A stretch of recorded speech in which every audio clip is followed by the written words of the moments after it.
Hello and welcome back to another Understand Your Buyer video. In this video, we're looking at the made by effect. So what is it?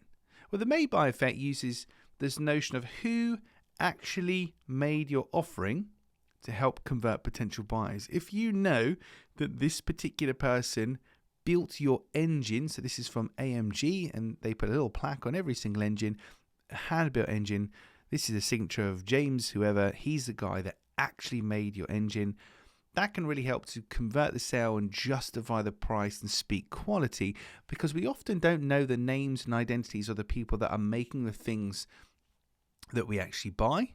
So this tells you not only is his engine handcrafted, but he's so proud of his work that he's put his name on it, which is really compelling. It speaks volumes.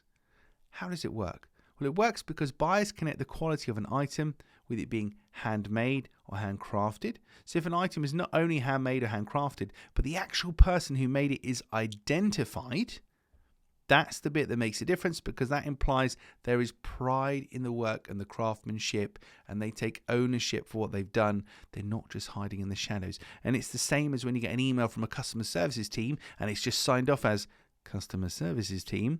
It's more compelling for it to be signed off as James Newell from the customer services team, because then you know who I am. There's culpability, there's an audit trail of communication. Whereas just the customer service team, you feel a bit fobbed off, because if you have to phone up, who do you talk to? You don't know, because you don't know who sent that email. So by identifying people and being transparent about it, it really implies that sense of pride and responsibility and culpability for the quality of the product or service. So how can you use it? Well, depending on your offering, and this does of course work more for products than for services, consider naming those who make the things you sell and actively communicating it.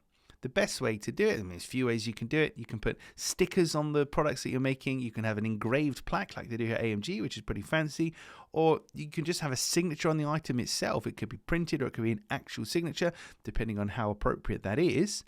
The final thing you could do is actually have a picture of the person. If you had a picture of the guy that made the engine that's on the plaque on the back of it or whatever, that's even more compelling, because you can really see who he is or who she is. But you have to make a decision about what's appropriate for your offering, what's going to be appreciated by your buyer, and it's not going to be a bit too much. So that's the made by effect. Telling your buyers who actually made the product that they've bought can imply quality, and it can also make you more memorable. Well, that's it for another Understand Your Buyer video. And if you like this kind of stuff, then you'll definitely like the book, which you can buy at understandyourbuyer.com.